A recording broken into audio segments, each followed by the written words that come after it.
அஸ்ஸலாமுஅலைக்கும் viewers. இப்போ உங்கள் friend மாரோட கடைசி ஒரு கட்டம் இருக்குது. மற்ற நாளையும் நான் பார்த்துட்டேன் அல்லவா.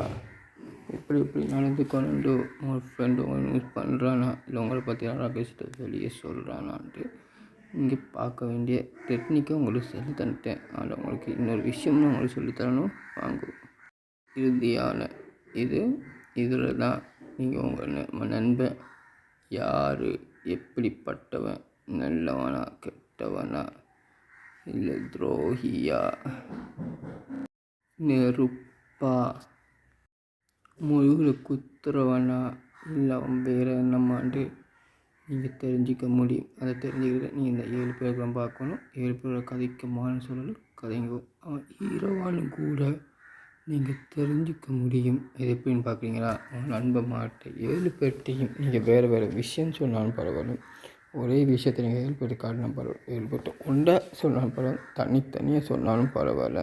நீங்கள் எல்லாரும் ஒன்றா வச்சு சொல்கிறது, தனித்தனியாக வச்சு சொல்கிறது பிரயோசனமாக இருக்குன்னு நான் நினைக்கிறேன். இருக்கிற வீக் பாயிண்ட் இல்லை புதுசாக நீங்கள் உருவாக்கி உங்கள்கிட்ட வெளிக்கு தரமா என்கிட்ட இப்படி ஒரு வீக் பாயிண்ட் இருக்கிற மாதிரி நீங்கள் காட்டிக்கொண்டாலும் பரவாயில்ல, என்கிட்ட இப்படி ஒரு வீக் பாயிண்ட் இருக்கிற மாதிரி நீங்கள் அவங்கள்ட்ட காட்டிக்கொள்ளுங்க. தனித்தனியாக வச்சு அந்த டைமில் உங்கள்கிட்ட இப்படி வீக் பாயிண்ட் இருக்குதுன்னு சொல்லும்போது உங்களை மற்ற நண்பமாவில் வைத்து நீங்கள் நல்லா பழகிற நண்பமாக உங்களை காமெடி கிரிம் பண்ண நிறையவே வாய்ப்பிக்குது. அதனால தான் நீங்கள் நல்லா யோசிச்சு அந்த 2 விஷயத்த நீங்கள் கையில் எடுக்கணும். இந்த ஒரு விஷயத்தை நீங்கள் கையில் எடுங்க. அது எப்படின்னா, தனித்தனியாக அவங்க நண்பமாட்ட வீக் பாயிண்ட் இருக்கிற மணி நீங்கள் நல்லா காட்டிக்கொள்ளுங்க.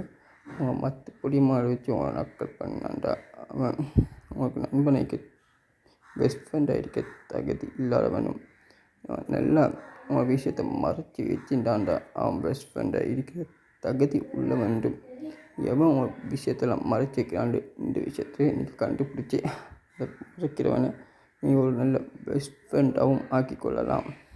சிலவங்க நல்ல ஃபேமிலி இருக்கும், ஆனால் நல்ல நட்பு இருக்காது. சிலவனுக்கு நல்ல நட்பு இருக்கும், ஆனால் நல்ல ஃபேமிலி இருக்காது.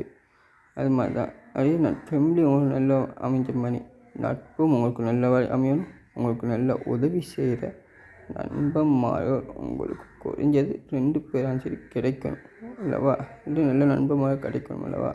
அதுக்காக வேண்டி தான் நான் உங்களுக்கு இந்த டெக்னிக்கை சொல்லி தந்தேன். இந்த டெக்னிக்கை நீங்கள் பயன்படுத்தினா கண்டிப்பாக உங்களுக்கு நல்ல நண்பன்மார்கள் கிடைப்பார்கள்.